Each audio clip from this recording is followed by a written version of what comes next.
Hello, Charmaine here. I put up a video in regards to a former friend, Kevin Dexter Belcher, stalking me. The video is way too long, and it was a lot of me pausing because I have what I've coined as a traumatized communication style, just going through this for 3 or 4 years, in fight or flight. That's not, the human body is not meant to do that. So I have, I'm going to go ahead and try it again and this time make it shorter because I really want people to get like the help that they need from this. I really want to help others, but I really, really, really just want to get Kevin to leave me alone. And this is, I guess, kind of a last effort.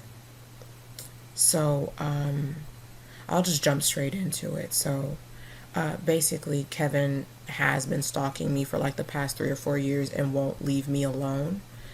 This started when he bought a condo. This was September of 2018, and he asked me to move in beforehand, and we agreed to be roommates, and we were going to split everything 50-50. This was the agreement. How I met Kevin, too, I'll touch on it, was Kevin we both worked at the same place when I first came out. It came from California to Florida. So that's how we met. Initially, he was kind of okay. I did notice like little things that he would do towards me. Like he made some comment to his friend talking about, oh, I had a dream about Charmaine dancing around in a coconut bra. Super weird. I did also have an issue with him touching me inappropriately. Like he motorboated me. He put his hands on my chest and he like motorboated me. I almost punched him in the face when that went on, but just the thoughts in my mind were like, oh, Charmaine, what if everybody thinks, what if everybody thinks I'm overreacting? What if everyone didn't gets mad at me for hitting him? Or, I basically gaslit myself, and that comes from growing up in a very toxic family environment where, and I have other people who have grown up in this type of environment where the abuser's behavior is never brought up. It's always what your reaction was to the abuse. So they make you feel wrong for having a perfectly normal reaction to being abused and disrespected. Making like saying, "Oh, Charmaine, will you be my Beyonce?" or something like that. He said to me. It was super weird. But I figured it was him being performative because he wasn't like that all the time. Normally, he was just pretty, I guess, pretty normal-ish for the most part. But I figured it was more so performative because he liked men and he wanted to keep that under wraps. So, we agreed to be roommates. But before I even moved in, it was already, oh, I told people you and I were engaged. And I'm engaged. I'm like, why would you do that? Is there some sort of discount?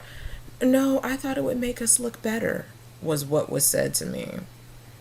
I thought that was weird, but I let it go because, again, I thought it was more so just him not being comfortable with his sexuality. So I dismissed it, and I shouldn't have, but I did. You know, Other things that he did while I was there at the condo. Like one time I remember he was on his way out to leave and he like hugged me 2 or 3 times and I'm just like, why are you hugging me so much? Can you just leave? Then he inappropriately touched me at a gathering where he walked behind me and he brushed his finger across my behind. And he continued on doing what he was doing. I did see him kind of look back and then continue on doing, what he was doing to like see what my reaction was. The tension was so thick you could cut it with a knife. It was so uncomfortable, and I remember just being tensed up. After that, I told him it was probably a week or two later because that was another thing. Kevin was barely at the condo. That's why I was able to stay, I think, as long as I did, because I think if he was there all the time, he would definitely have gotten on my nerve because he's very much so a tyrant and he's very controlling and about getting his way. But after that, I told him, I was like, hey, after him touching me inappropriately, I was like, hey, you need to tell people that you and I are not engaged. I'm not comfortable. You didn't even ask me. You just did it. And, without my permission. And he engaged? I never told people that we were engaged. And I'm like, Kevin, yes, you did. No, I just walked off because I was like, I'm not going to have him gaslight me because that's exactly what was going on. He then sends me a text later saying that, oh, I know I did tell people you and I were engaged, but I thought it was just a joke and we would all have a big laugh at it. But I will clear it up right away and tell people that we're not engaged. He never cleared anything up. And because people would still come up to me and ask me, oh, how are you and Kevin doing? Which was super irritating. I just got so annoyed and fed up with his behavior. I really did. And I remember thinking, I was like, I was going to move out of in the middle of June 2019. Actually, that was my plan. I ended up moving out even sooner. I'll get to that. But then my social security card came up missing. I ended up when I got a new job, that's when I noticed it. I ended up having to use my passport. It was in this black folder that I keep my important papers in. And I know it was there because I saw it before, and then all of a sudden it was gone. I wrote it off because I just didn't think Kevin was like that at the time. I just didn't. And then also, too, in connection to that, his mother was always at the condo, was not always at, but his mother quite a few times was at the condo when I was gone. I didn't like his mother. His mother was overbearing to me. Like, she was the type that, looking at her, I was like, she would get on my nerves. I don't know how, anybody put up with her. Like, she was just super annoying and a nag. That's just who and what she was. And, after me looking and seeing, her son is just like her. Her son is exactly like her, And she was always there, I guess, to let in pest control. But even when she was there, I remember one time she followed me out the door. It was very creepy and she was super close, behind my back. It was so weird. And I was like, she's probably going to go in my room, while I'm gone. Damn it. I could feel it, And then too, Kevin was overcharging me for the bills. I remember I asked to see the bills because I just felt like I was being overcharged. It just got to be too much. The last straw was when Kevin decided to move in his boyfriend, Joshua Daniel Ayub, without my permission. I met Joshua before, and this was a few months before that. That was September of 2019, I believe. November, because this was around Thanksgiving of 2019 that he decided to move in his boyfriend. I met a few months before that, Kevin was bringing Josh around because Kevin was finally coming out and telling the truth about his sexuality and being real about the fact that he liked men. So I noticed with Josh, he was very he was just kind of degrading and a jerk. I noticed when he would speak to Kevin, he kind of talked to Kevin any kind of way. And I did say that to Kevin. I was like, he kind of talks to you any type of way. I noticed that. He also, too, would discuss Kevin's their personal sexual business. And it was extremely embarrassing. One thing that I will say, because it's just, and I'll bring this up, the other things I won't. But he was saying that Kevin did not would refuse to take his shirt off when they were intimate, which to me, I personally think that Kevin was molested, and there's some sort of because there's a body shame. There's this shame around his sexuality and his body, and I thought that was interesting, but. After that, when Kevin did, just not even tell me he was moving in, he lied and told me he was going on a business trip. The next thing I know, Josh is there with his stuff. And I said, you didn't discuss anything with me. You lied and told me you were going on a business trip. Why is he living here all of a sudden? I was like, I'm not comfortable. I said, I don't like him. And I said, and then on top of that, he's not even paying anything. He doesn't have a job. I said, well, and then Kevin got in my face and was like, well, I said he could live here. I'm 5 feet, 140. Kevin was about 5'10" or so, maybe 180 or whatever, and just kind of using his masculinity or I guess if you want to call it masculinity, or is, you know, to like intimidate me. So I just told him, I said, you know what, I'm just going to go ahead and move out. This isn't working out. I noticed him trying to be like, being super fake and trying to be overly nice to get me to stay because he wanted me to continue to pay because the price of the housing was going up, and to sell that property, he wanted to make a lot of money. So that's what he was trying to do. I saw through it. I just thought it was very fake. And at that point, I was just done, you know. Then I started to talk to Josh more because he was staying there. And I thought maybe I had gotten him wrong, but I didn't. But he was telling me how Kevin lied about his identity the first 6 to 8 months that they were together. He lied and said his name was Kevin. Well, said his name was Alex. And I noticed that too. Like, Kevin also had sent me emails from like a Alejandro Martinez Bell. That's what he had his Facebook name as too. He said he worked for Merrill Lynch when in fact he works for McGriff Insurance, you know, which was, worked his way up through BB&T. It used to be BB&T Insurance, but then they got bought out. What else did he say? He also said his people were from New York. And I was like, he told me his people were from Florida. And then Josh was like, no, actually his people are from Texas. And I'm like, why lie about that? And that was another thing too with Kevin that was just really too much. The constant lying. Kevin is a compulsive liar. He just, like, lying is like blinking and breathing to this boy. That's how he is. And then also too, Josh told me that he broke up with Kevin and told him he was way too clingy. And he was like, you're way too clingy and possessive, and I can't tolerate it. I don't want you. I can't tolerate it. So he broke up with Kevin and he moves to Virginia. Kevin shows up at his door, is what he told me, and was like, you know, I want to work on us and I want to be together, and, you know, I want to fix things and this, that, and the other. And Josh was like, I never contacted Kevin. I never told Kevin where I lived, so I don't know how he found me. And I'm looking at him and I'm like, you don't think something is wrong with that? And he was like, well, no, because I've never been pursued like this. And so I could tell that he was mistaking Kevin's controlling, possessive, selfish behavior with romance, with romantic love, with the actions of somebody who was being romantic and in love, which that's not what it is. He also too, with Josh and Kevin, and I found it to be a bit weird and made me a little uncomfortable. Like, they seem to know things about me, but I didn't even really know Josh and Kevin, and they were, you know, barely at the condo, so I don't understand how they just knew things about me.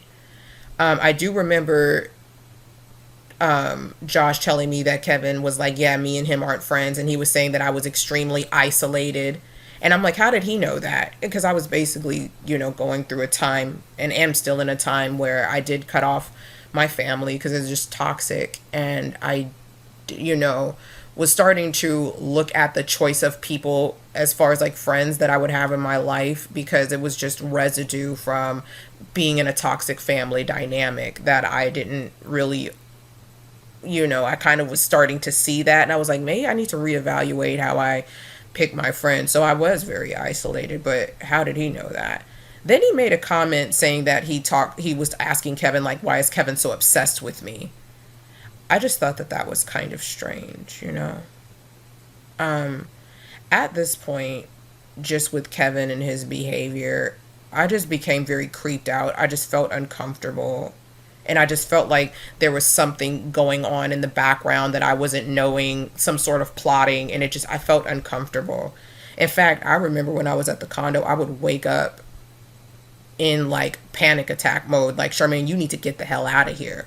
But I didn't know where it was coming from because I was the only one there at the condo. So I don't know what I was picking up on something. It was my soul that my standard 5 senses weren't, you know. So I remember just thinking, I was like, God, I got to get up out of here. These two, something is wrong with both of these guys, and something funny is going on in the background, and I'm not liking it. Then all Josh and Kevin did was argue. That's all the fuck they did, was just argue all the time. It was just annoying, and it was always just them, because they were always trying to play control games with one another. It was just annoying.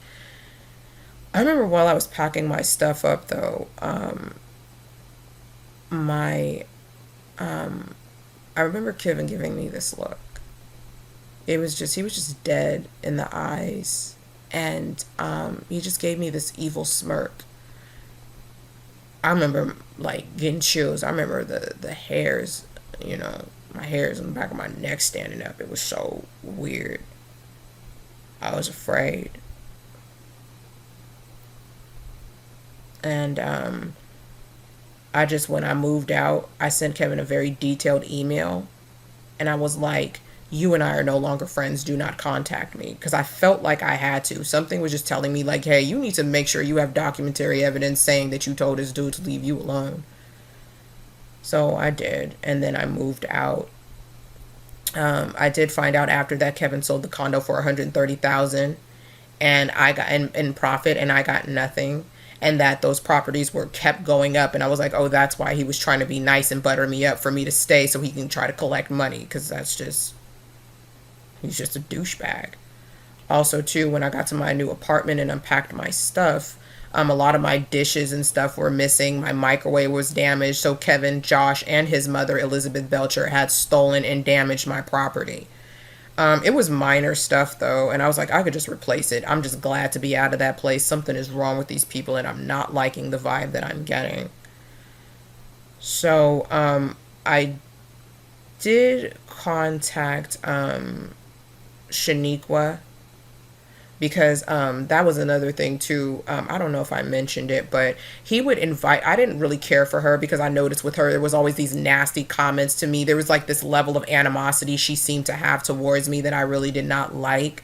And Kevin basically, I felt, was going back and forth between her and I and watching the fireworks.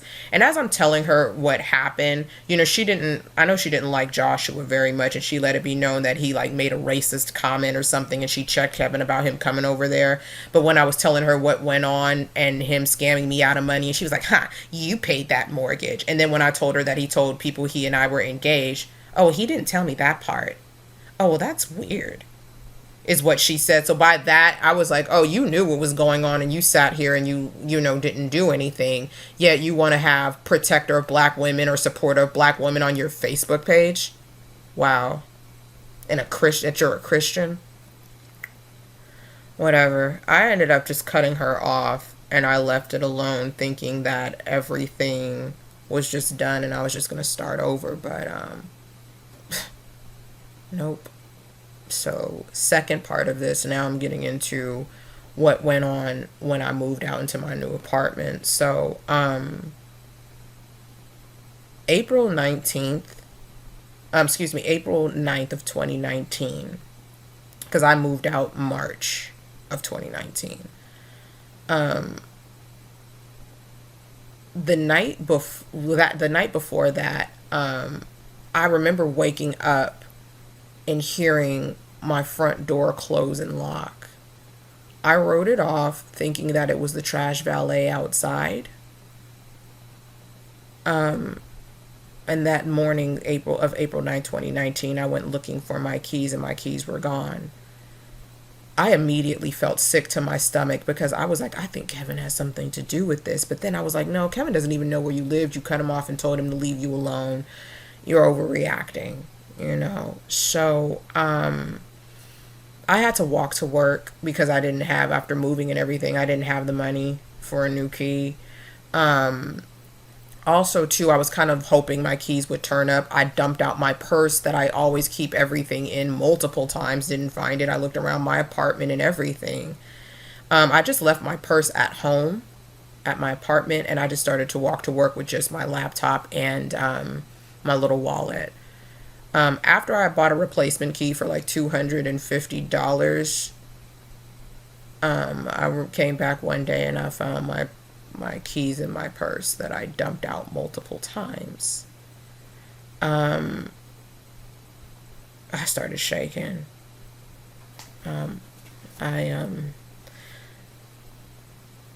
He was in my house while I was asleep. I didn't see any damage to my locks, so I didn't know how he got in, but he definitely got in. On April the 22nd of 2019, I had my locks changed. On May the 21st, 2019, I found I found my social security card in my front seat of my car.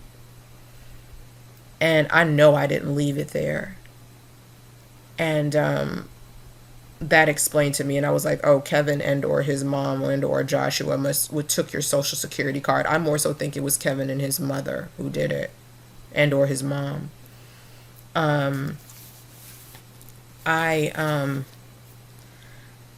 I got a I remember going and I got a gun at that point because I was like, I gotta feel safe here, and this is, something is definitely wrong and something is definitely up here. So, you know, that needs to be done. So, oh no, sheesh, guys, I'm sorry. Let me see if I can find my paperwork, because I thought I had where I had everything in chronological order, but it was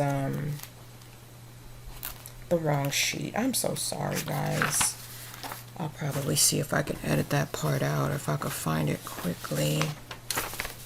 Here we go. Okay, I found it. Sorry.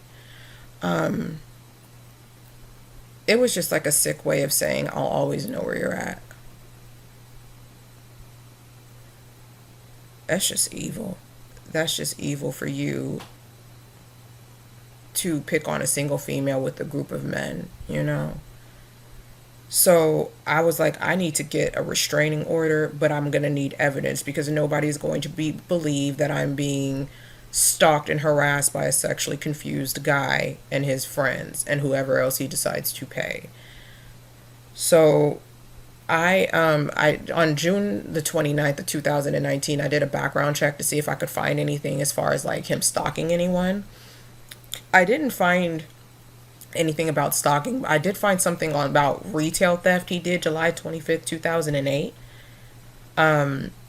I saw his mother there and she had a red exclamation point next to her name because, when you do background searches, it shows people's relatives too. So I clicked on her name. That woman, wow. Multiple hits for theft, carjackings. She was arrested for felonies this woman had on her record. In fact, July 25th, 2008, that same arrest date was on her record and Kevin's record. They did a carjacking together, y'all.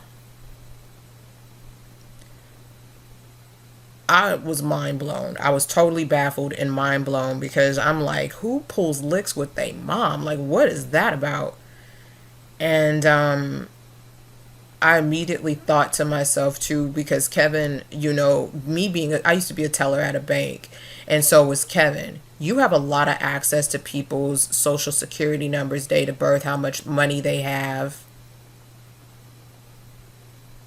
And I immediately thought of Kevin, and I have to say allegedly, or because there was a very strong possibility, especially seeing how into crime his people seem to be, that him, having some sort of identity theft ring, him selling people's information for profit, using it himself, him and his family definitely was a possibility. So July 2nd, July 3rd, I come back and I find my work clothes bleached.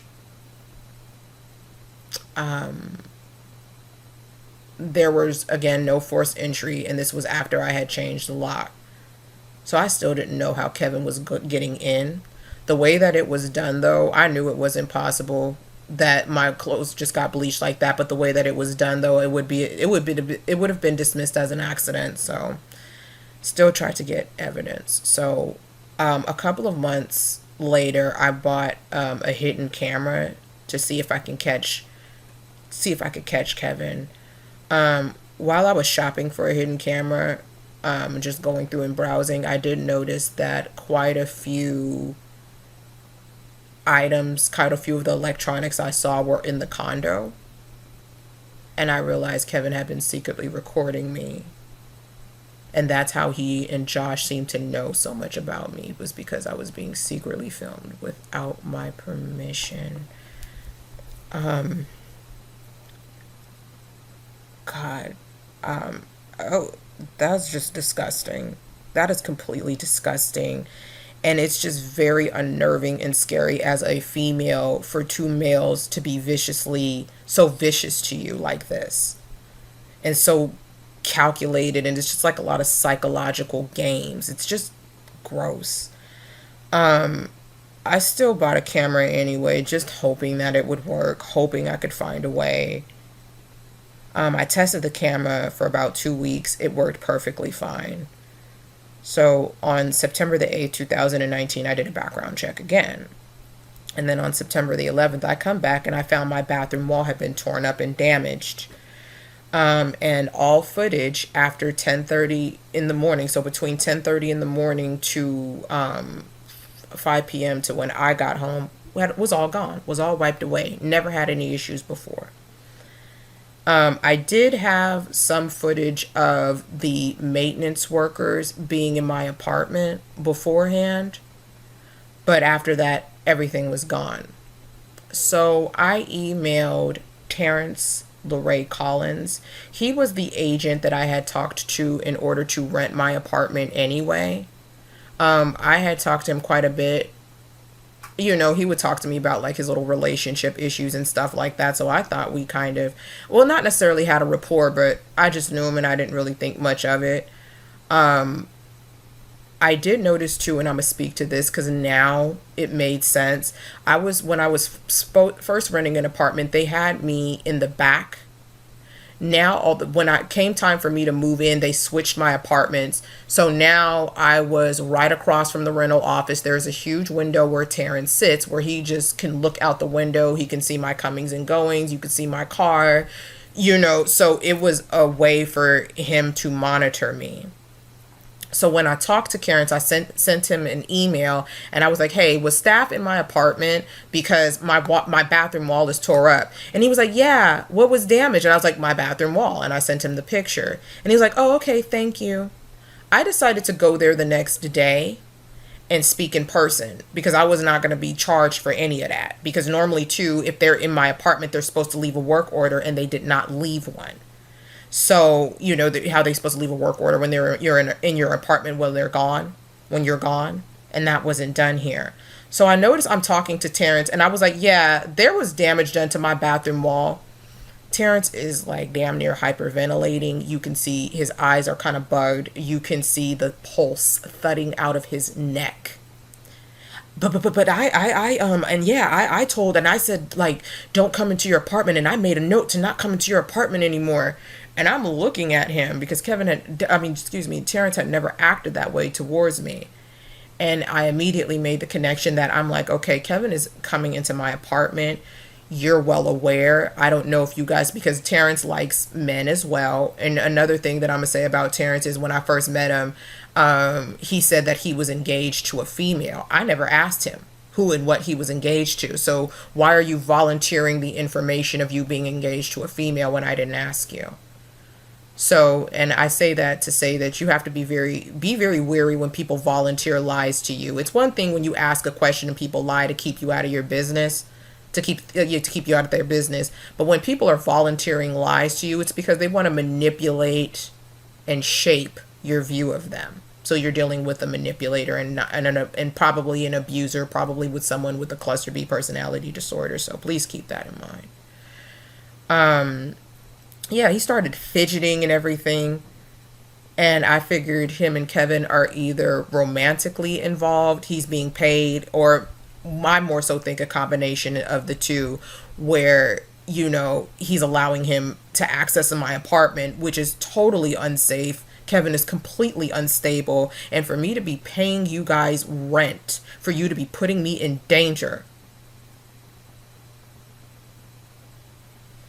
Anyways, I didn't want to say anything. I remember being scared to say anything because it was just, now I'm seeing it's me versus all these men. And I didn't know what to do or how I was going to prove anything. So I was extremely hesitant to call the police, but I did because this was a lot. And like I said, it's me by myself. I'm not going to be able to do it all on my own versus all these guys. So I talk to an Officer Arnold first. And he immediately cut me off. I could tell he didn't believe me. He gave me an incident number and he told me to probably talk with management and say, kind of say that I think that there might be something funny going on. Against my better judgment, I just didn't think it was a good idea. But then again, I wanted to be clear of all this. I wanted all this to go away. So I told the manager of the operating manager at that time of the leasing office, Jamie Phillips, that I had strong reasons to believe that Kevin was stalking me. He was coming into my apartment while I was at work, and his staff, mainly Terrence Collins, is involved. And Jamie brushed it off. No, Terrence isn't like that, and he wouldn't do it that, and this, that, and the other. And he was like, no, I think you're just imagining things. No one checked out any keys and came into your apartment. I don't think anything like that. So I'm like, if you guys are supposed to sign off for keys, why is your maintenance staff, why do I have footage of your maintenance staff in my apartment? I didn't say anything because I was just so shaken up. And I just said, okay, fine. And I just walked off because, I knew that, I wasn't going to get anywhere with that. It was just so unnerving. I just felt so unsafe and I just didn't know what to do. So I decided to talk to Josh. I do want to say that too, when I did move in the beginning, like Josh was talking to me regularly, and then all of a sudden he blocked me on Facebook and everything. And I was like, oh, okay, so you and Kevin basically were scheming and plotting, and you needed me for information, and now that you no longer need me, you're just going to dump me off. So this is very interesting because I went searching for him and I saw that he still had me blocked, and I was like, oh man. And then all of a sudden he unblocked me when I was searching for him that time. So I want to know, how did you know to unblock me? How did you know I was looking for you through Facebook? How did you know that? So I was talking to Josh on the phone, and I did record the conversation because he started to act really funny. And I noticed once I hit the record and I had that other phone and I hit the record, he started to act funny about what he was saying. But he did tell me that Kevin tapped his phone and he was cheating on Kevin basically. And Kevin played a recording of him talking to another male on the phone. He did tell me too that, he and Kevin bought a house. So I was like, so you guys basically scammed me out of money so you and him can buy a house rather than being men and, getting what you need to get. So you're going to scam a female. You guys are pathetic. What big, strong men you are. Josh kept, and it stuck out to me, he was so nervous when he was talking to me, and he kept saying, no need to get the police involved. You called the police? They didn't find any fingerprints or anything, right? He kept trying to get me to not talk to the police. He kept trying to get me to say what the police did and didn't know. I just hung up the phone and I just blocked him. I know the apartment complex came under new management. That was, I think, in February of 2019. February of 2020 that they came under new management. So I had my locks changed. I told them that Kevin was stalking me, and they changed my locks for free. So I remember March 3rd, 2020, but the day before that, I had made some disparaging comment about Kevin's mother, something about him being something about her being a failure and a horrible mother and just stupid. And so March 3rd, after I made that comment the night before, March 2nd. March 3rd, I come back and I find a bullet on my counter. I remember not wanting to call the police because I was just going to be like, what am I going to do? Tell them I found, because it was my bullet. But I noticed too, in my little case thing of bullets that I had, one of them came up missing one time. So I was hesitant to say anything to the police because what I'm going to tell them, I found my own bullet on my own counter in my own apartment. That's what's so heinous about all of this. It's and watching Dr. Romney, and she talked about with malignant narcissists, they like to completely isolate you and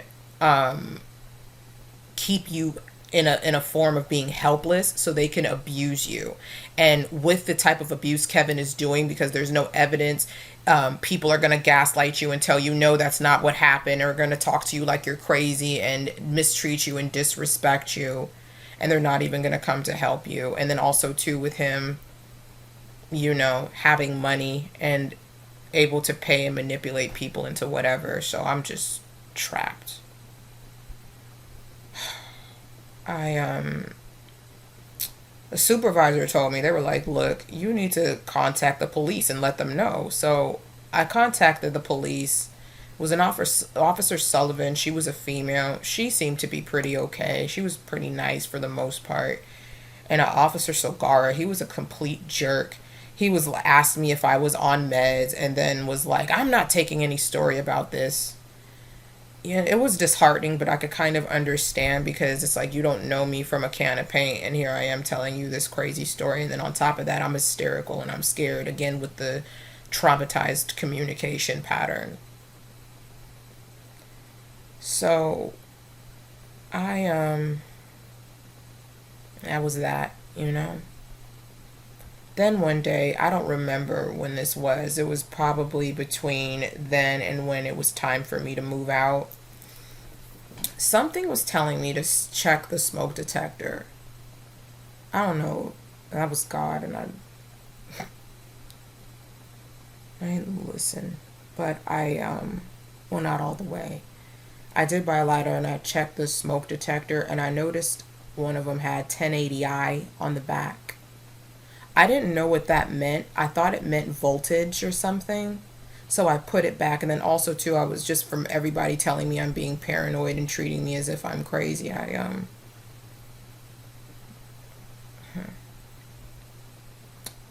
gaslit my own self basically.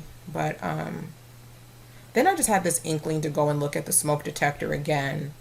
And a few days later, and when I did that, it was a completely different smoke detector, y'all. And I confirmed later, because I had hired a private investigator. Or just expensive though, so I couldn't afford it. But in talking to him, he was saying, yeah, that's a camera. 780i, 1080i, stuff like that, that's a camera. So I'm going to put also in the bottom the names of those apartment management companies. If you have an apartment by these people, move out, check your electronics, because they exploit their tenants and they place their tenants in danger, especially if you're a single female. I had the evidence right in my hands, y'all. God.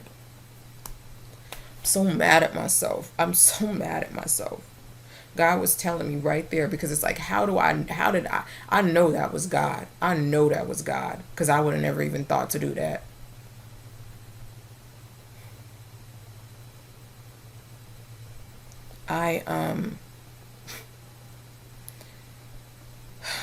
So I moved out of that apartment April the 7th. April the 20th, Kevin emails me saying, oh, life's too short, and we should just kind of, I talked to Josh, and he told me, which, because I told Josh, I was like, him and his mother did a carjacking. I didn't like Josh now, but I remember telling Josh too, when we were at the condo, I was like, Kevin is the type that Kevin would kill somebody. Kevin would kill someone. Kevin is not all there. And but for him to tell me, life is too short, and let's bury the hatchet and let's just talk. For you to sit here and sexually degrade and disrespect me and abuse and assault me and steal and con money out of me, and you're just going to send me this nonchalant email like nothing happened, and of course no apology, because that's how these douchebags are. And he gets off. I believe there's like a sexual thing about this. He gets off on this type of thing.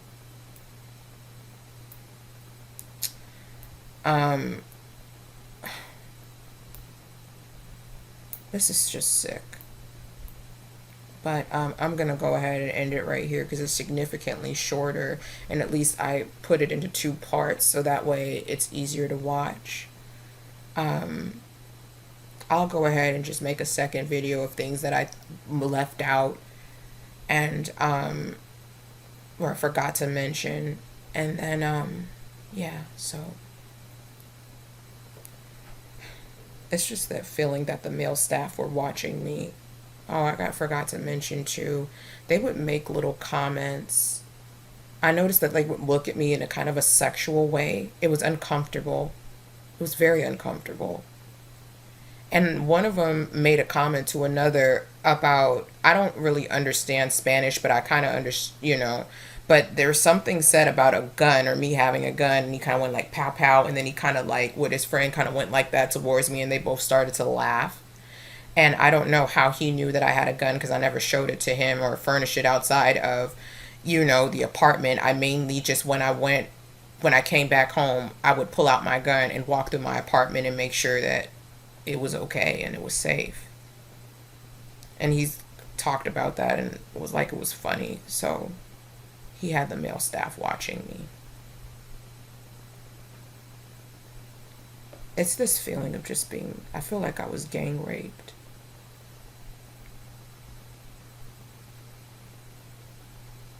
I don't understand how you do that. I'll go ahead and end the video here. Thank you for watching.